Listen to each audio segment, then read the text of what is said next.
오늘 우리에게 주시는 하나님의 말씀은 시편 47편 6절, 시편 46편 1절 말씀입니다. 말씀을 차례대로 제가 봉독하겠습니다. 찬송하라, 하나님을 찬송하라. 찬송하라, 우리 왕을 찬송하라. 아멘. 하나님은 우리의 피난처시요 힘이시니 환난 중에 만날 큰 도움이시라. 아멘. 우리가 믿는 하나님은 창조주 하나님이십니다. 모든 만물을 말씀으로 창조하시고 그것을 보시며 매우 좋아하셨습니다. 그리고 그렇게 보시기 좋은 세상을 만들어 놓으시고 그 세상 한가운데 우리 사람을 창조하여 존재하게 하셨습니다. 세상의 모든 것을 만드시고 사람에게 주셨지만 태초의 사람들은 그것에 만족하지를 못하고 뱀의 유혹에 넘어가 하나님이 먹지 말라고 한 것을 먹어버립니다. 그렇게 원래의 자리였던 에덴 동산에서 쫓겨납니다. 죄로 인함입니다. 죄는 헬라어로 하마르티아라고 합니다. 하마르티아. 이 하마르티아라고 하는 뜻은 이 화살을 이렇게 쏘았는데 그 화살이 관역의 중심에 맞지 않고 관역을 완전히 빗나간 것을 뜻하는 말입니다. 하마르티아. 즉 원래 가야 하는 위치, 본에서 있어야 하는 위치에서 벗어난 것에 대하여 이 성경에서는 하마르티아라고 말하며 죄라고 말하는 겁니다. 태초의 사람들이었던 아담과 하와가 원래 자리에 매달려 있어야만 했던 선악과를 따먹었습니다. 원래 있어야 하는 선악과 자리에서 따먹었어요. 그리고 원래 자기들이 있어야 하는 에덴 동산 한복판이 아니라 그늘진 구석을 찾아 하나님의 낯을 피해 숨어버립니다. 그리고 그들은 하나님의 말씀을 어겨 생성되어 버린 죄로 인하여 원래 있어야 하는 에덴 동산을 떠나게 되었어요. 하마르티아라고 합니다. 화살이 관역을 빗나간 것을 의미하는 거예요. 하마르티아, 한마디로 죄를 의미하는 겁니다. 하나님의 말씀에서 벗어난 것을 말하며 죄라고 하는 것이고 하나님의 창조 목적에서 벗어난 것을 말하며 죄라고 하는 거예요. 하나님은 자기 백성, 자기 사람들을 만드신 이 창조 목적에 대해서 이렇게 말씀하십니다. 이사야 43장 21절이에요. 이 백성은 내가 나를 위하여 지었나니 나를 찬송하게 하려 함이니라 라고 말입니다. 하나님이 자기 사람들을 만드신 목적은 하나님을 찬송하게 하려고 우리를 만드셨습니다. 하나님을 왕으로 인정하고 하나님을 아버지로 모시고 사는 영적인 기쁨을 누릴 수 있도록 우리를 만드셨다는 거예요. 그래서 창세기에 기록된 사람의 이 창조 과정을 보면 하나님이 사람을 흙으로 만드시고 그 코에 무엇을 불어넣으셨냐면 생기를 불어넣으십니다. 즉 하나님의 호흡, 생명의 호흡, 하늘의 생명력을 우리 사람의 코에 불어넣으신 거예요. 다른 짐승들을 만들 때랑은 전혀 다릅니다. 다른 짐승들은 흙으로 만드셔서 그냥 풀어놓으셨어요. 그런데 사람은 흙으로 빚으신 다음에 그 코에 하나님의 생기를 불어넣으셨어요. 창조주 하나님의 호흡을 피조물인 우리 사람에게 불어넣으셨습니다. 그때부터 우리 사람은 그저 그런 흙덩이가 아니고 물질 따위가 아닌 거예요. 다른 짐승들과 완전한 차이를 보이는 겁니다. 무슨 말씀이냐면 우리 사람은 철저하게 영적인 존재가 되었다는 거예요. 성경은 이것을 무엇이라고 말하냐면 하나님의 형상을 입은 자라고 말을 합니다. 영적인 존재인 우리 사람은 그렇게 하나님의 철저한 목적으로 만들어졌습니다. 하나님을 찬송하는 존재로 하나님과 영적인 교제를 나누는 존재로 말입니다. 그러므로 우리는 이 영적인 존재가 되어서 상황과는 상관없이 언제나 하나님을 찬송하는 존재예요. 80세가 넘은 모세가 하나님의 명령을 받고 애굽에 가서 자기 백성들을 구해냅니다. 300만 명이 넘는 이스라엘 백성들을 구출해서 나왔는데 나오자마자 문제가 생겼어요.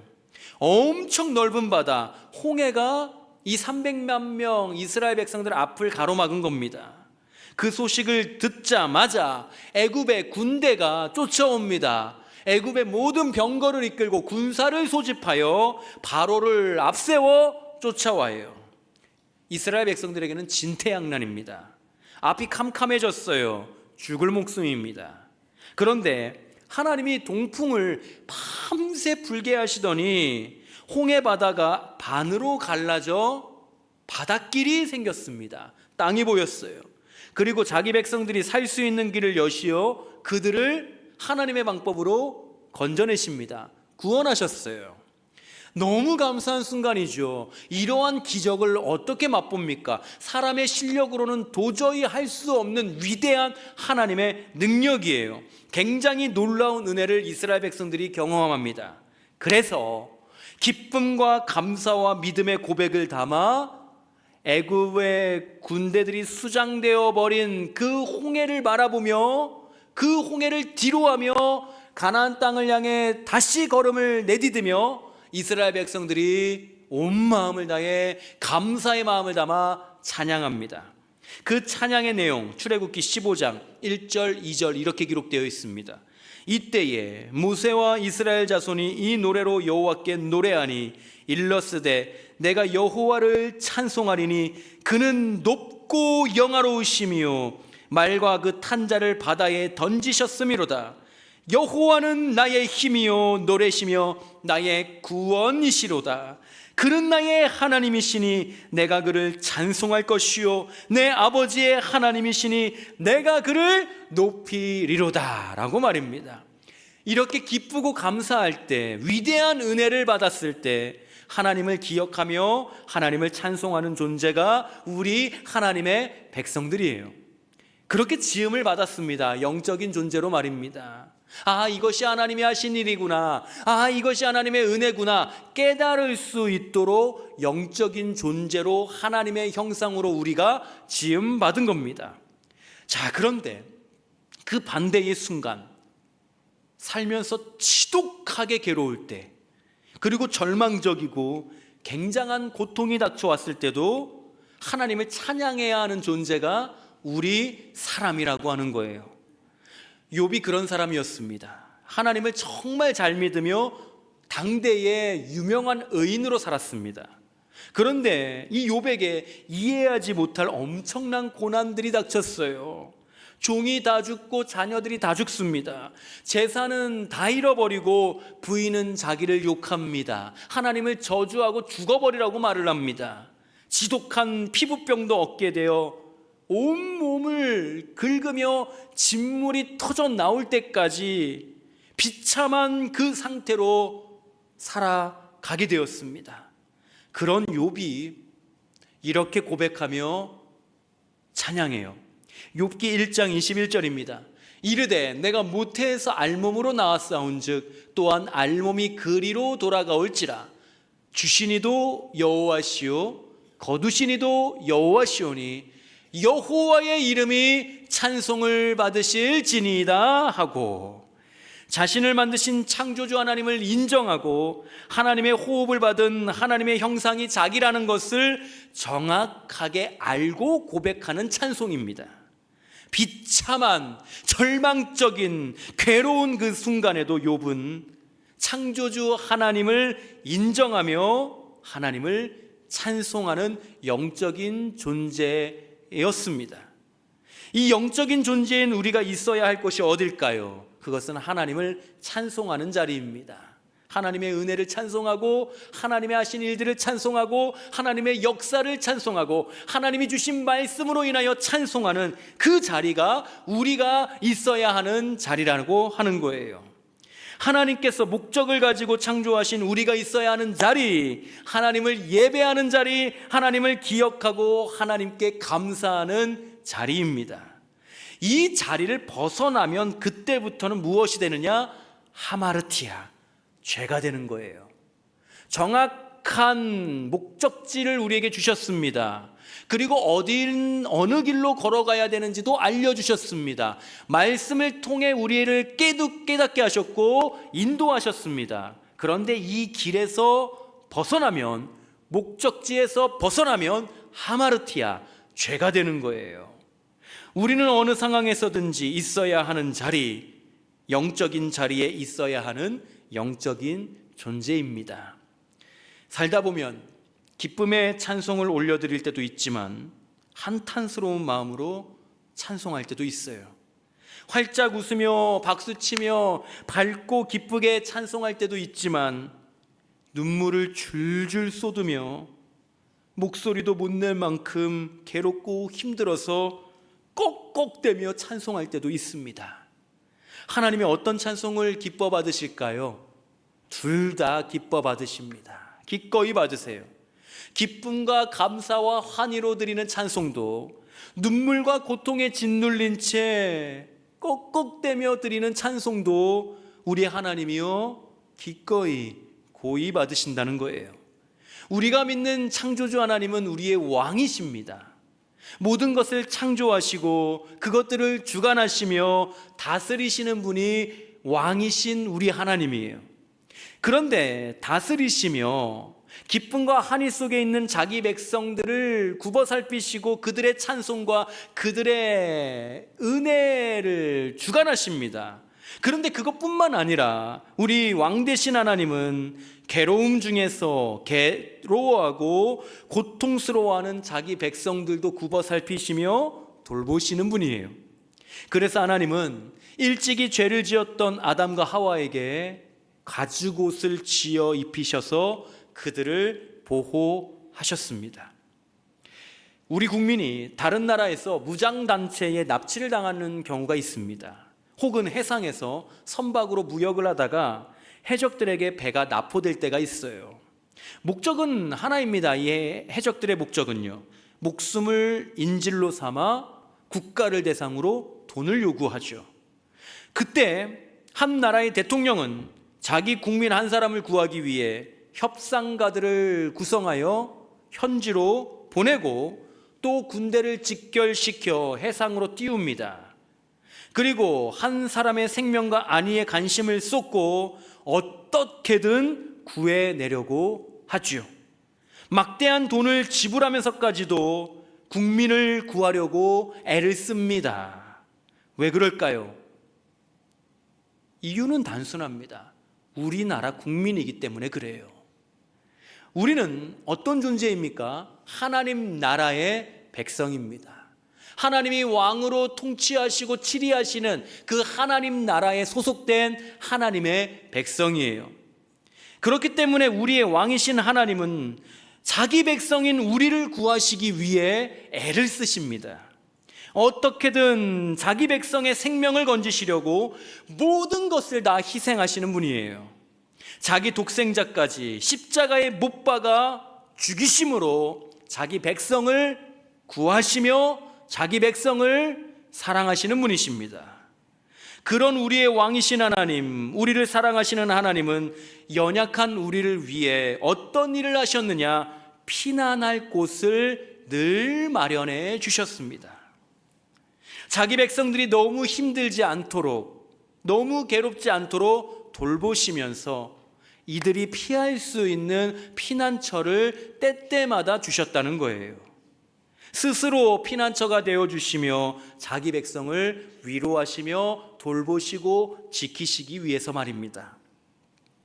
여호와께서 이 가나안 땅에 들어간 여호수아에게 도피성을 정해서 만들라고 합니다. 지파별로 땅을 분배했어요. 그리고 지파별로 땅을 분배해서 그곳으로 가게 한 다음에 하나님께서 지도자였던 여호수아를 불러서 이렇게 명령을 하신 거예요. 그 지파 말고 도피성이라는 데를 곳곳에 만들어라 라고 말입니다. 이 도피성의 역할은 이런 겁니다. 고의가 아닌 실수로 살인 및 중대한 범죄를 저질러서 원한을 산 사람에게 복수를 당해 살인당하지 않도록 한 지역을 정한 거예요. 그 도피성에 가면 목숨을 건질 수 있도록 만들어 놓은 안전장치입니다. 사람이 자기의 꾀로 사람이 모여서 회의해서 이런 것들이 필요하겠지라고 만든 게 아니에요. 하나님이 도피성을 만들으라고 명령하셨습니다. 여호수아 20장 2절 말씀 이렇게 기록되어 있습니다. 이스라엘 자손에게 말하여 이르기를 내가 모세를 통하여 너희에게 말한 도피성들을 너희를 위해 정하여 라고 말씀하십니다. 사람이 만든 게 아니에요. 사람의 머리에서 나온 게 아닙니다. 하나님이 명령하시고 하나님이 베풀어 주신 은혜예요. 이 도피성을 마련하게 하신 이유 하나님이 말씀하시죠. 너희를 위하여 정한 겁니다. 우리를 사랑하셔서 우리를 보호하시기 위해 우리를 지키시기 위해 우리가 피난에서 생명을 건지게 하시려고 하나님이 도피성을 만들라고 하십니다. 야곱이 형 에서를 피해 도망쳤을 때 루스라고 하는 지역, 즉 나중에 야곱이 베델로 이름을 바꾼 지역으로 피한 적이 있어요. 혼자 그 머나먼 길, 그 광야의 길, 위험하고 고독하고 외로운 그 길을 야곱이 걸어갔어요. 도망친 겁니다. 사랑하는 아버지 이삭과 어머니 리브가를 떠나서 먼 지역으로 도망가던 중에 밤이 되어 광야에서 몸을 눕혔던 그때였습니다. 그 외롭고 고독한 광야의 한복판에서 하나님은 이 야곱을 만나주시고 위로해 주시고 약속까지 맺어주십니다. 야곱은 나중에 이곳으로 다시 돌아와요. 모든 가족들과 종들을 이끌고 베델로 다시 돌아옵니다. 다시 베델로 갔던 그 이유도 괴로움과 고통스러운 일들 때문에 도망치던 중이었어요. 베델은 야곱에게 어떠한 곳이었냐면 피난처였던 겁니다. 하나님을 만났던 곳. 그래서 그곳에 가면 반드시 하나님의 은혜가 있고 그곳에서 회복할 수 있고 그곳에서 다시 한번 하나님의 안위를 얻을 수 있는 곳이라고 피난처로 야곱이 삼았던 겁니다. 베델이 그런 곳이었어요. 창세기 35장 7절 말씀 이렇게 기록합니다. 그가 거기서 제단을 쌓고 그곳을 엘베델이라 불렀으니 이는 그의 형의 낯을 피할 때에 하나님이 거기서 그에게 나타나셨음이더라 라고 말입니다. 다윗이 나라를 구합니다. 돌멩이 몇 개로 나라를 구해요. 골리앗을 죽입니다. 돌멩이로. 이스라엘을 블레셋으로부터 구해냈습니다. 그런데 나라를 구해냈어요. 백성을 살려냈습니다. 온 위기에서 이 다윗이 나라를 건져냈습니다. 근데 그때부터 다윗의 고통이 시작돼요.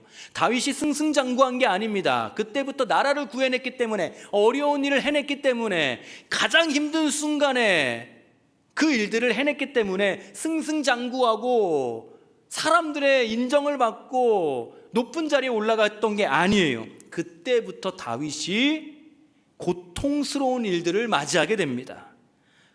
왕이었던 사울이 일약 영웅이 된 다윗을 모든 국민들과 사람들이 좋아하고 고마워하는 그 다윗을 시기해서 죽이려고 했기 때문에 그렇습니다. 다윗이요, 그래서 뭐 하느냐? 도망가요. 도망갑니다. 다윗이 처음 피난처로 삼았던 곳은 이 사무엘 선지자가 살고 있던 라마였습니다. 이 사무엘의 고향이에요. 그 라마에 있는 나옅이라고 하는 잘 알려지지 않은 조그만 장소로 다윗이 사무엘을 만나 도피합니다. 피난해요. 사무엘상 19장 18절 말씀 이렇게 기록합니다. 다윗이 도피하여 라마로 가서 사무엘에게로 나아가서 사울이 자기에게 행한 일을 다 전하였고 다윗과 사무엘이 나옅으로 가서 살았더라. 하나님이 다윗에게 피할 곳을 알려주셨습니다. 깨닫게 하신 거예요. 영적인 존재이기 때문에, 기도하던 사람이었기 때문에 하나님께 기도하면서 지혜를 구했을 때 하나님이 인도하신 겁니다. 라마로 가라. 그리고 또 하나, 피난처가 되어줄 사람, 조력해줄 사람도 하나님이 생각나게 하시고 만나게 하신 거예요. 기도하던 중에 이 영적인 존재, 이 다윗이 하나님의 지혜를 깨닫습니다. 사무엘을 만나야겠구나라고 말입니다. 그리고 후에 다윗이 또 사울 왕을 피해 도망을 다니다가 이번에는 어느 한 굴로 도망을 합니다. 그때는요 혼자가 아니었어요. 가족들을 포함한 자기를 따르는 400여 명의 사람들과 함께 그 굴로, 그 동굴로 들어갑니다. 사무엘상 22장 1절 말씀 이렇게 기록합니다. 그러므로 다윗이 그곳을 떠나 아둘람 굴로 도망하매 그의 형제와 아버지의 온 집이 듣고 그리로 내려가서 그에게 이르렀고. 이 아둘람 굴은 절벽 아래 위치했던 아주 좁은 동굴이었습니다. 특히 입구가 사람 한 명이 들어갈 만큼 좁아서 정말 그 입구부터 그 안 동굴까지 들어가려면 고생해서 들어가야 하는 동굴이었어요. 굉장히 어두컴컴하고 매우 습하고 절벽 아래 있던 그 동굴, 아둘람 굴로 하나님이 다윗과 다윗의 사람들을 피하게 하셨습니다. 다윗이 그런 아둘람 굴을 발견할 수 있도록 하나님이 다윗의 기도를 들으시고 선하게 인도해 주신 겁니다. 영적인 존재가 기도하니 영적인 것으로 만족해 하는 하나님이 지혜를 주신 거예요. 그렇게 아둘람 굴에 도피하고 피난해 있는 다윗에게 한 제사장의 아들이 탈진한 채로 허겁지겁 달려옵니다. 이 다윗을 숨겨주었던 높당이라고 하던 그곳에 제사장들이 있었습니다. 이 높당의 제사장들이 다윗이 도망 다니는 것을 보고 어느 날은 숨겨주었어요. 그 가족 85명과 함께 그 다윗을 숨겨주었다고 하는 이유로 제사장들이 사울의 명령을 받아 도액이라는 사람에게 다 죽음을 당합니다.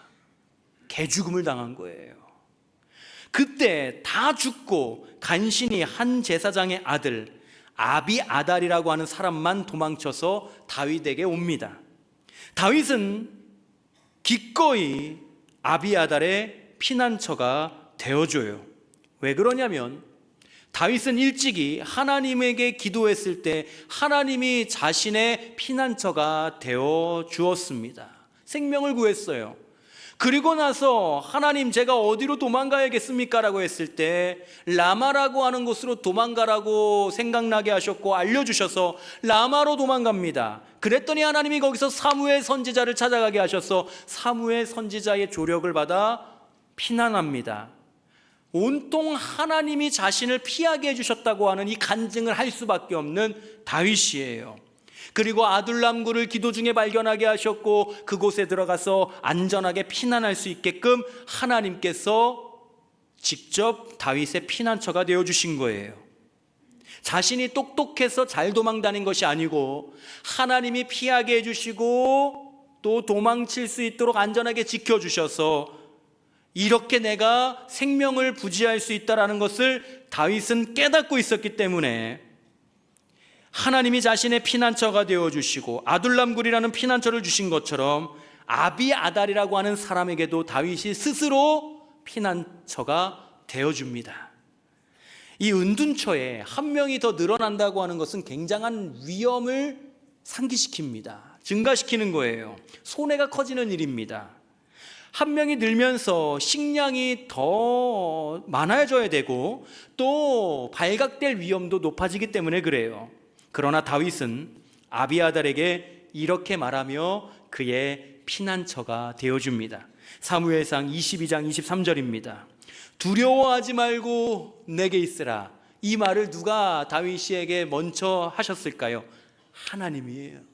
다윗은 이 말을 들었던 거예요. 아비아달에게 지금 이 말을 하고 있습니다. 다윗은 두려워하지 말고 내게 있으라. 이 말을 아비아달에게 다윗이 하고 있지만 이 말은 일찍이 다윗이 하나님께 들었던 말인 거예요. 두려워하지 말고 나 여호와 하나님에게 있으라. 이것을 깨닫고 피난처를 경험한 은혜를 가지고 있는 다윗이 아비아달에게 말하는 겁니다. 두려워하지 말고 내게 있으라. 내 생명을 찾는 자가 네 생명도 찾는 자니 네가 나와 함께 있으면 안전하리라 하니라 라고 말입니다. 다윗이요 훗날에 왕이 되고 나이가 많이 들었습니다. 그런데 아들 압살롬이 반역을 일으켰어요. 그리고 다윗이 왕궁에서 쫓겨납니다. 어떻게 도망쳤냐면 그 할아버지였던 다윗이 왕이었던 다윗이 맨발로 신발을 신을 겨를도 없이 펑펑 울면서 도망을 칩니다. 그리고 그런 소리를 도망치면서 들어요. 다윗의 시대가 끝났다고 말입니다. 모두가 다윗의 시대는 이제 끝났다고 다윗을 욕하고 조롱합니다. 다윗을 조금이라도 도와주었다가는 그 도와주는 사람도 위험에 처하는 상황이 되어버렸어요. 그런 상황에서 다윗을요, 이 바르실레라고 하는 한 부자가 돕습니다. 다윗이 피난하는 모든 기간에 먹을 것을 비롯하여 필요한 물질을 다 후원하고 제공해요. 그런데 놀라운 것은 이 바르실레가 부자이기 때문에 더 놀랍습니다. 자칫하다가 압살롬 기에 다윗을 그렇게 도와주는 피난처 역할을 이 바르실레가 한다는 소식이 전해져 들켜버리면 이 바르실레는 모든 재산을 빼앗기게 될 거예요. 압수당하게 될 거예요. 그리고 자신을 비롯한 자녀들도 위험에 빠지고 심지어는 처형당할 수도 있습니다. 공모죄로 말입니다. 그러나 바르실레는 다윗을 자신의 왕으로 계속 모시며 그의 피난처, 다윗의 피난처가 되어주기를 고민하지 않습니다. 그에 대한 말씀 사무엘하 19장 32절 이렇게 기록합니다.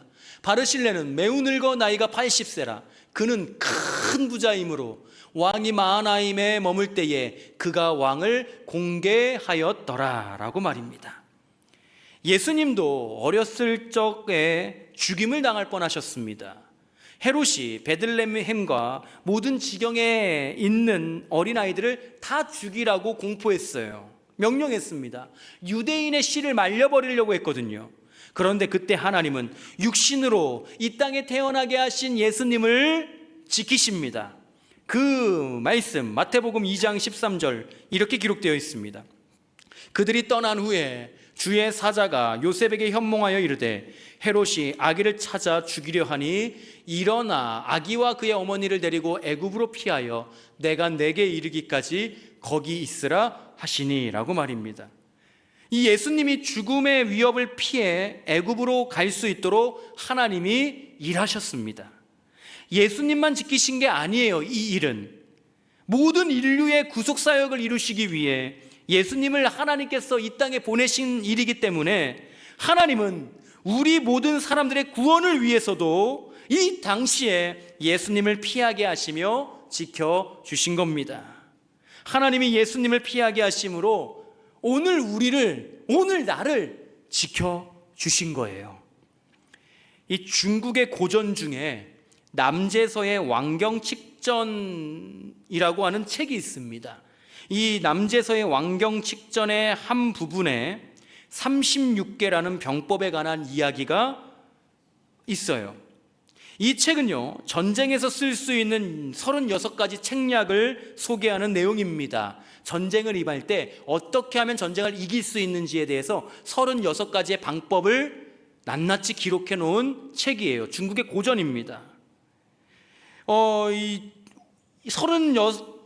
전쟁에서 쓸 수 있는 36가지 책략을 소개하는 내용인데 앞선 35가지 책략을 다 해보고 안 되면 이 책에서 말하기를 36번째 책략을 쓰라고 말합니다. 36번째 책략은 우리가 흔히 아닌 36개 주랭랑이에요. 한마디로 도망치라는 거예요.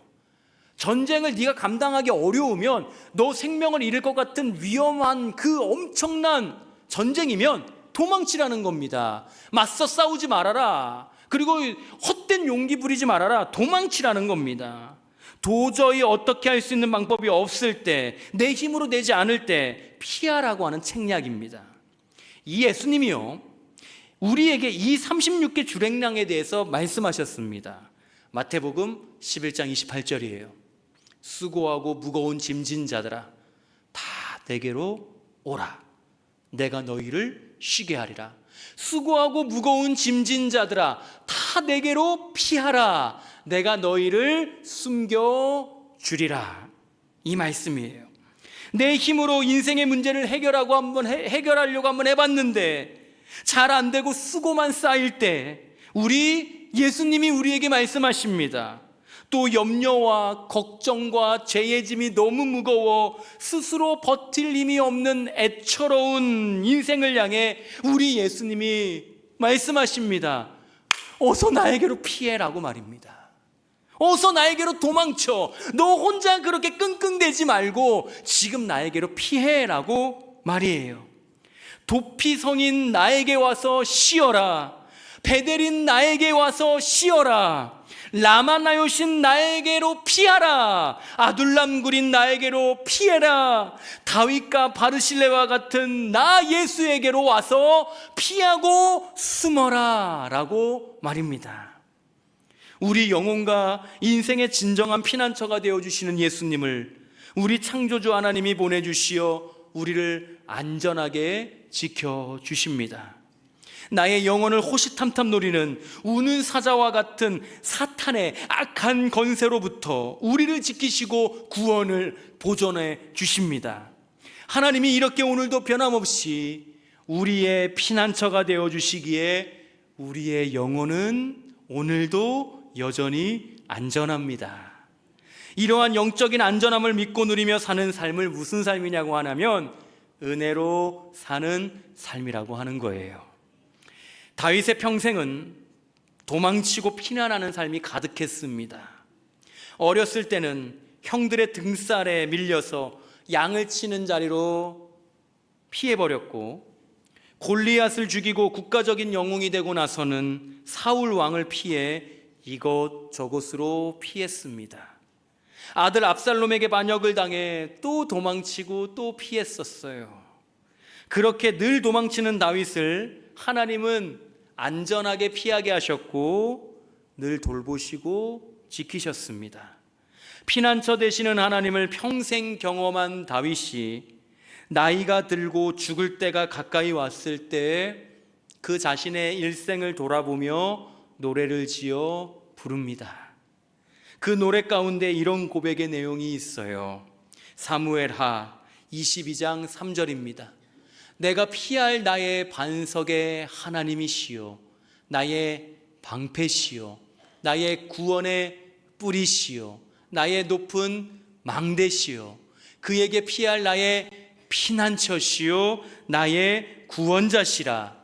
나를 폭력에서 구원하셨도다. 이 절벽 아래 아둘람굴에 숨어봤던 다윗은 큰 돌, 즉 반석이 얼마나 숨기에 좋은지 잘 알았던 사람입니다. 그렇기에 반석의 하나님이 내가 피할 곳이라고 말을 해요. 그리고 하나님을 찬송합니다. 그리고 다윗은 하나님을 나의 피난처라고 하면서 나의 구원자라고 연결을 시킵니다. 즉 내가 피하는 그곳이 내가 구원받는 그곳인 것처럼 내가 하나님께로 피하면 나의 구원도 하나님께서 책임지시고 내가 예수님께로 피하면 예수님이 내 구원을 책임지신다고 하는 거예요.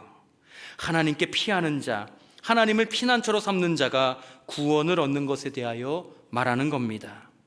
다윗의 이러한 고백을 들으며 우리는 하나님의 진정한 피난처인 예수님을 피난처로 삼아 믿음으로 예수님께로 피하는 자가 참된 안식과 구원을 얻는다는 것을 깨닫고 믿음으로 고백할 수 있습니다. 다윗을 비롯한 당시 신앙을 가졌던 음악가들이, 성전에서 일했던 그 음악가들이 기록한 시편의 고백들을 보면 피난처 되시는 하나님을 찬송하는 내용이 너무 많습니다. 시편 1편부터 150편까지의 말씀을 자세하게 한번 쫙 보다 보면 수많은 이유로 하나님을 찬송합니다. 그런데 그 수많은 내용 중에 절대적인 비유를 차지하는 이 하나님을 찬양하는 이유가 무엇이냐면 하나님이 나를 피하게 해주셨다는 거예요. 하나님이 이스라엘을 피하게끔 해주셨다는 거예요. 우리의 피난처가 되어주셨다는 그 이유로 수많은 시인들과 다윗도 찬양을 해요. 이 다윗의 시대, 즉 고대 근동의 사회는 전쟁의 시대였습니다. 영토를 확장하는 시대였거든요. 전쟁이 불가피했던 시대였어요.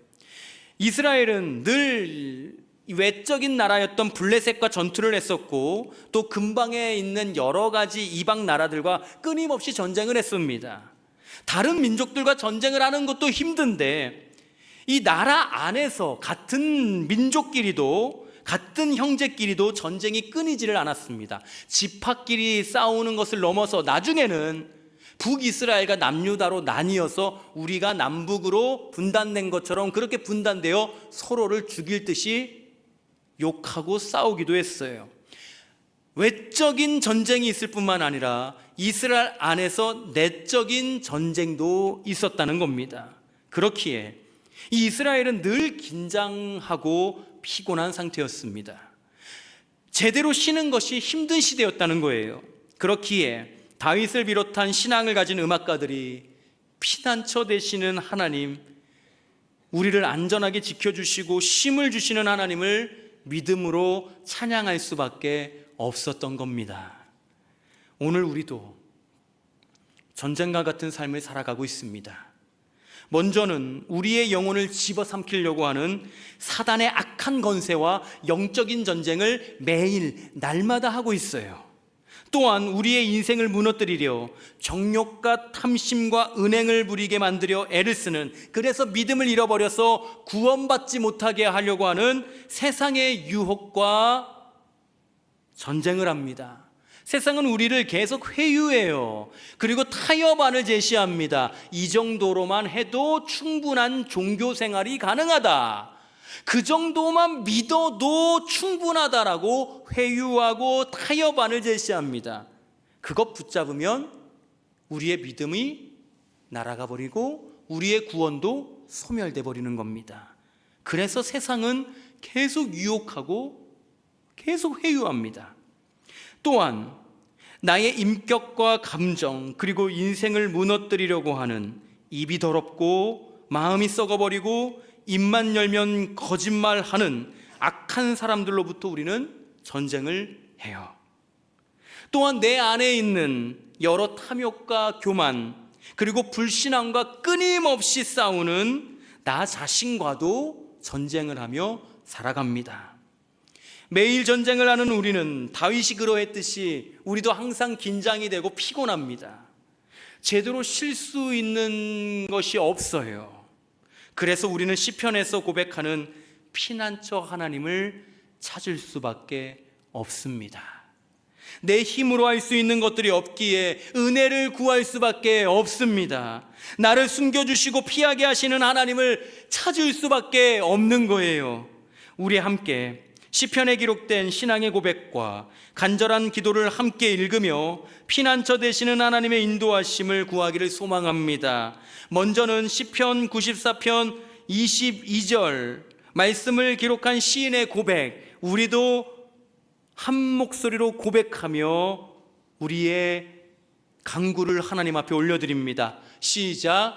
여호와는 나의 요새이시오 나의 하나님은 내가 피할 반석이시라. 아멘. 다음은 다윗의 고백이에요. 다윗이 한 고백입니다. 시편 55편 8절 함께 읽습니다. 시작.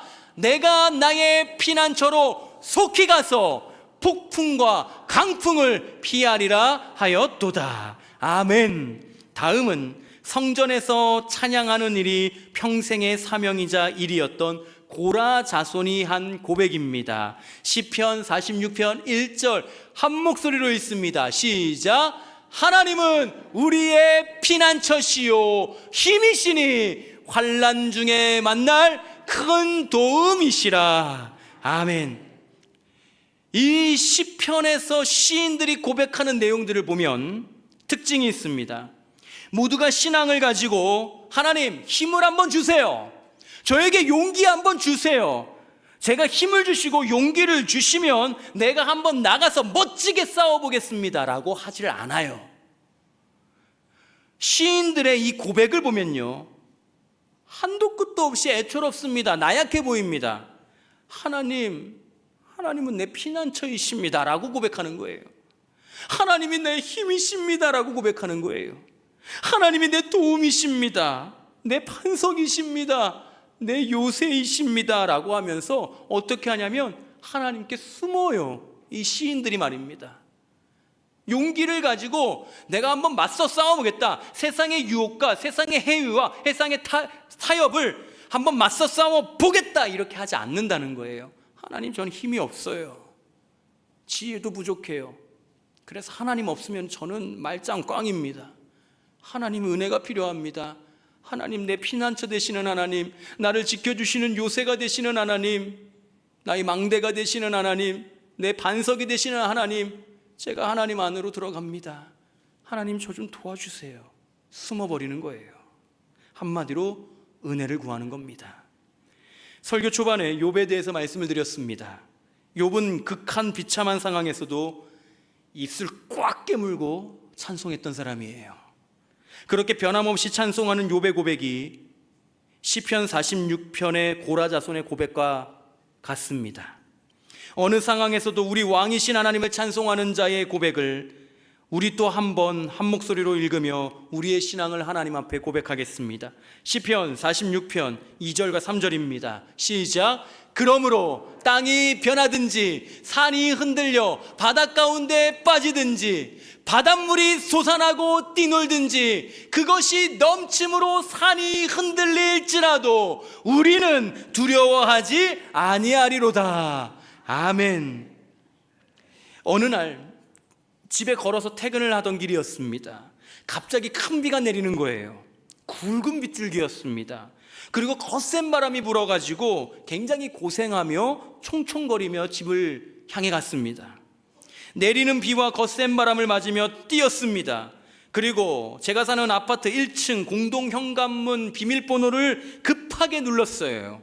그러자 공동 현관문이 쫙 하고 열리더니 저를 맞이했습니다. 그 안에 급하게 딱 들어가고 제 뒤로 공동 현관문 문이 닫혔어요. 그런데 그때부터 제가 비를 안 맞았어요. 거센 바람도 맞지 않았어요. 더군다나 나를 집어삼키려고 크게 불며 큰 소리를 내던 바람 소리도 공동 현관문 안으로 들어오고 문이 닫히니까 들리질 않는 거예요. 공포감도 없어집니다. 큰일 났다라고 하는 생각도 없어집니다. 마음이 편안해지는 거예요. 좋은 샷시, 두꺼운 유리, 튼튼한 벽으로 세워진 건물로 제가 피했기 때문에 그 비바람을 피할 수 있었습니다. 우리의 영혼에 그리고 인생에 엄청 거센 풍파가 자주 몰려옵니다. 신앙을 앗아가려는 마귀의 속삭임과 공격이 아주 거칠게 몰려옵니다. 여러 인생의 문제와 가정의 문제와 사람과의 문제가 시도 때도 없이 쓰나미와 같이 큰 파도가 되어 날 덮치려고 엄습합니다. 두렵고 무서워요. 내가 감당하기에는 너무 큰 풍파이기 때문에 괴롭습니다. 그때 시편의 시인들이 고백한 것처럼 우리도 고백을 해요. 하나님이 나의 피난처이십니다. 하나님이 나의 요새이십니다. 내가 주님께로 피합니다. 나를 숨겨주옵소서. 나를 건져주옵소서. 수고하고 무거운 짐진 나의 영혼과 인생을 가지고 우리가 다른 데로 피하지 않아요. 우리를 기꺼이 초대하신 예수님께로 피합니다. 그리고 예수님이 그러하라고 말씀하셨듯이 우리가 가지고 있는 모든 염려를 주님께 맡깁니다. 이것이 하나님을 피난처로 삼아 은혜로 사는 사람들의 신앙이에요.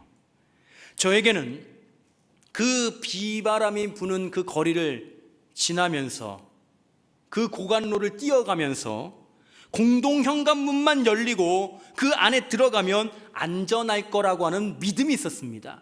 내가 그 문만 딱 들어가면, 비밀번호만 누르고 들어가면 비는 더 이상 맞지 않는다, 바람도 맞지 않는다, 이제는 다시 말끔해질 수 있다라고 하는 믿음이 있었어요. 그리고 정말로 그 안에 들어가자 믿음이 현실이 된 겁니다. 안전할 뿐만 아니라 시끄러운 바람 소리도 잠잠해졌어요. 믿음으로 하나님을 자기 피난처로 삼은 자들이요, 안전합니다. 좋은 샤시보다, 두꺼운 유리보다, 튼튼한 벽보다 더 튼튼하고 안전한 하나님이 우리의 인생과 우리의 영혼을 지키시기 때문에 그렇습니다.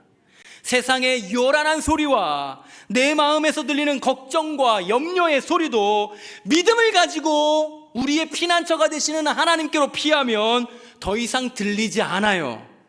이러한 피난처 되시는 하나님에 대하여 이사야 25장 4절 말씀을 보니 구원받은 시온의 백성들이 이렇게 찬송합니다. 이사야 25장 4절입니다. 주는 포학자의 기세가 성벽을 치는 폭풍과 같을 때에 빈궁한 자의 요새이시며 환난당한 가난한 자의 요새이시며 폭풍 중에 피난처이시며 폭양을 피하는 그늘이 되셨사오니. 이사야 선지자가 기록한 이사야서에 구원받은 시온의 백성들이 이 찬양을 하는 거예요. 이 고백을 하는 거예요.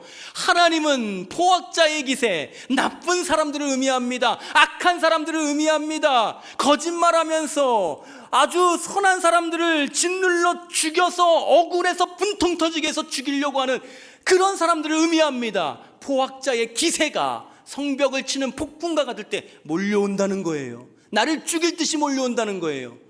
빈궁한 자의 요셉이라고 합니다. 그럴 때에 빈궁한 자, 아무것도 없는 자예요. 힘도 없고 용기도 없고 가진 재산도 없어요. 뒷배도 없고 백도 없어요. 아무것도 없는 빈궁한 자의 요새가 되십니다. 지켜주신다는 거예요. 포악자로부터. 환난당한 가난한 자의 요셉이라고 말합니다. 아무것도 가진 것이 없어요. 아무도 나를 도와줄 수 있는 사람이 없어요. 그랬을 때 가난한 자의 요새가 되어주십니다. 폭풍 중에 피난처가 되어주시고 뜨거운 태양이 내려질 때에 그늘이 되어주시는 분이 하나님이십니다라고 시온의 백성들이 고백을 합니다. 구원받은 시온의 백성이라고 하는 것은 이미 하나님께로 피한 자들입니다. 하나님의 은혜 아래 숨은 자들을 말해요. 그렇게 구원받은 자들은 나를 피하게 하시고 숨겨주셔서 안전하게 보호해 주시는 피난처 하나님을 언제나 찬양하는 사람들입니다. 상황과는 상관없이 언제나 기꺼이 우리의 피난처가 되어주시는 왕이신 하나님을 기쁘고 감사할 때도 찬양하고 힘들고 괴로울 때도 찬양하는 존재가 우리 하나님의 자녀들이라고 하는 거예요. 예레미야 선지자는 일생이 괴로운 사람이었습니다. 아주 어릴 때에 하나님의 부르심을 받아 엄청난 사명을 받습니다. 그리고 포로가 되어 애굽으로 끌려가고 있는 그 애굽으로 가는 길 한복판에서 객사하여 인생을 마무리합니다. 예레미야가 일생에 얼마나 많이 울었던 사람인지 별명이 눈물의 선지자예요. 나라가 죄로 인하여 망하게 되었음을 알고 예레미야가 웁니다. 괴로워했어요. 예레미야는 그런 상황에서 자기 혼자 괴로워하고 절망하고 끝내지 않아요. 하나님께 괴로운 중에 이런 기도를 드립니다. 이런 고백을 합니다. 예레미야 17장 17절입니다. 주는 내게 두려움이 되지 마옵소서. 재앙의 날에 주는 나의 피난처 신이다 라고 말입니다. 예레미야에게 두려움이 확 들어찼어요. 그런 상황에서 예레미야가 두려움을 몰아내기 위해 한 일은 하나님께로 피한 거예요. 재앙의 날에 너무 괴로워 죽을 것 같은 날에 하나님께로 달려갑니다. 하나님께로 기어갑니다. 그리고 기도해요. 두려움이 아닌 믿음 달라고 말입니다. 아주 가끔입니다. 제 아이들이 잘못할 때가 있어요. 큰 잘못을 할 때가 있습니다. 저에게 100% 혼날 짓을 할 때가 있습니다. 그러면 이 아이들이 제일 먼저 하는 일이 있어요. 이제 아빠에게 혼날 것이다 라고 하는 공포감이 이 아이들에게 확 들어찼을 때 이 아이들이 제일 먼저 하는 일이 있습니다. 안타깝게도 전능하신 하나님께 기도하는 일은 아니에요. 이 아이들이 하는 일은 무엇이냐면 엄마에게로 달려가요. 엄마에게 달려가서 엄마에게 자신들의 잘못을 낱낱이 고합니다. 소상히 설명해요. 그리고 엄마에게 싹싹 빌면서 자기들 한 번만 살려달라고 간절하게 빕니다. 그러면 제가 퇴근을 해서 집에 갑니다. 현관문이 열려요. 그러면 보이는 광경이 있습니다. 아이들은 어디에 있냐면 엄마 뒤에 있어요. 엄마 뒤에 숨어 있고 제 아내가 앞장서 있습니다. 그리고 저에게 아주 차분하게 설명을 해요. 아이들이 반성을 하고 있다고, 다시는 그런 잘못을 안 할 것이라고 대신 변호해주고 변명을 해주죠. 그리고 혼나지 않게 감싸주십니다. 아이들은 그때도 어디 있느냐? 엄마 뒤에 숨어 있어요. 그러면 저는 숨어 있는 아이들을 불러서 이렇게 말합니다. 다시는 그러지 않으면 좋겠다라고 말입니다. 그리고 용서하고 안아줘요. 잘못한 아이들, 그래서 심신이 괴로운 아이들이 어디로 피했습니까? 자기 방으로 피한 게 아니에요. 숨어버린 게 아니에요. 아빠가 안 보이는 곳으로 피한 것이 아니라 엄마에게로 피했습니다. 나를 막아줄 수 있는 분, 나를 위해 변호할 수 있는 분, 나를 위해 잘못을 이해시켜 줄 수 있는 분에게로 피한 거예요. 그리고 엄마를 의지하고 엄마에게 자신들의 마음을 낱낱이 다 털어놓습니다. 엄마를 무엇 삼은 거냐면 피난처 삼은 거예요. 그랬더니 이 아이들이 고통스러웠던 시간이 끝납니다. 다윗은 시편 62편 8절에서 백성들에게 이렇게 말을 합니다. 백성들아, 시시로 그를 의지하고 그의 앞에 마음을 토하라. 하나님은 우리의 피난처 시로다. 하나님을 의지하는 것이 하나님을 나의 피난처로 삼는 겁니다. 하나님께 나아가서 내 마음을 토하는 것, 하나님께 순수하고 정직하게 기도하고 마음을 다해 고백하는 것이 하나님을 나의 피난처로 삼는다는 거예요. 이렇게 하나님을 피난처로 삼는 자는 그 영혼과 인생이 안전합니다. 히브리서 6장에는 하나님이 구원받은 사람들에게 은혜로 주신 두 가지 변하지 않는 진리를 말씀합니다. 먼저는 하나님의 약속이에요. 두 번째는 이 약속에 대한 하나님의 맹세의 보증입니다. 구체적으로는 자기 사람들을 절대적으로 보호하시며 인도하시겠다고 하나님이 약속하셨다고 히브리서 기자가 6장에서 말을 해요. 그리고 또 하나의 약속이 무엇이냐면 이 약속을 반드시 내가 지키겠다고 맹세하심으로 보증하셨다고 약속하셨다는 거예요. 이중 약속입니다. 하나님이 약속하신 것, 자기 백성을 지키시고 보호하시고 구원하시겠다고 한 이 약속을 지키겠다라고 하는 약속, 그리고 이 약속이 반드시 이루어질 수 있도록 맹세하고 보증하겠다고 하는 약속, 이 이중 약속을 통해서 우리에게 완전한 하나님의 언약을 맺어주시는 겁니다. 이 두 가지의 명확한 진리를 우리에게 주셨기에 우리는 오늘의 험악한 세월을 믿음과 소망을 가지고 인내함으로 살아낼 수 있는 거예요. 히브리서 기자는 이러한 믿음의 삶을 사는 우리가 앞에 있는 소망을 얻으려고 피난처를 찾은 자라고 말을 합니다. 앞에 있는 소망을 얻으려고 피난처를 찾은 자. 그런데 가만 들어보면 조금 이상합니다. 앞에 있는 것을 얻으려면 달려나가야 됩니다. 그리고 손을 뻗어야 됩니다. 쟁취해야 됩니다. 진취적으로 살아야 돼요. 앞에 있는 것을 잡기 위해서 말입니다. 그런데 히브리서 기자가 말하길 앞에 있는 소망을 얻으려고 어떻게 하느냐? 피난처를 찾는다라고 말을 해요. 앞에 있는 소망, 나에게 주어진 이 소망을 붙들기 위해서는, 하늘 소망, 천국 소망, 부활 소망을 붙들기 위해서는 우리가 그것을 쟁취하는 것이 아니라 예수께로 피하는 것, 예수 안으로 들어가는 것을 말한다는 겁니다. 그렇게 앞에 있는 소망을 얻으려고 피난처를 찾은 자에게 하나님은 큰 안위를 주신다고 해요. 히브리서 6장 18절 이렇게 기록합니다.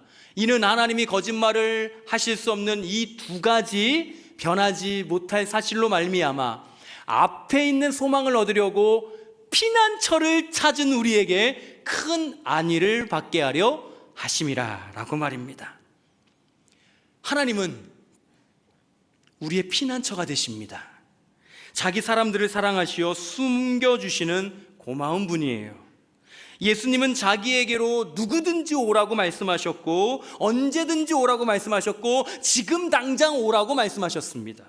그리고 나에게로 피하라고, 나에게로 숨으라고 말씀하십니다. 혼자의 힘으로 애쓰고 수고하지 말고 들고 있는 무거운 짐 내려놓고 좀 쉬라고 말씀하십니다. 그 말씀을 믿음으로 받아 모든 마음의 염려를 주께 맡기고 인생의 고달픔과 영혼의 공고함을 기도함으로 하나님께 솔직하게 토로하며 하나님께 나아가는 자가 큰 안위를 얻는다는 것을 믿는 우리 성도님들 되시기를 소망합니다. 우리 사랑하는 성도님들이 하나님을 나의 피난처로 삼아 영혼과 마음과 인생에 하나님이 주시는 진정한 안위와 평강을 누릴 수 있기를 간절히 소망합니다. 그래서 우리가 살아가는 삶이 비록 힘들고 어렵고 억울하고 고통스러울지라도 어느 상황에서도 믿음으로 피난처이신 하나님을 찬송하며 살아가는 모든 소망의 사람들이 되시기를 주님의 이름으로 간절히 축복합니다. 기도하겠습니다.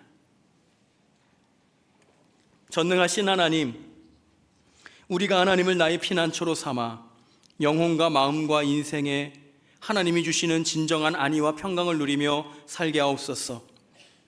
우리가 살아가는 삶이 비록 힘들고 어렵고 고통스러울지라도 어느 상황에서도 믿음을 가지고 우리의 왕이시고 우리의 피난처가 되시는 하나님만 찬송하게 하옵소서. 우리의 모든 생사 화복의 주관자 되시며 곧 다시 오실 예수 그리스도의 이름으로 기도하옵나이다. 아멘.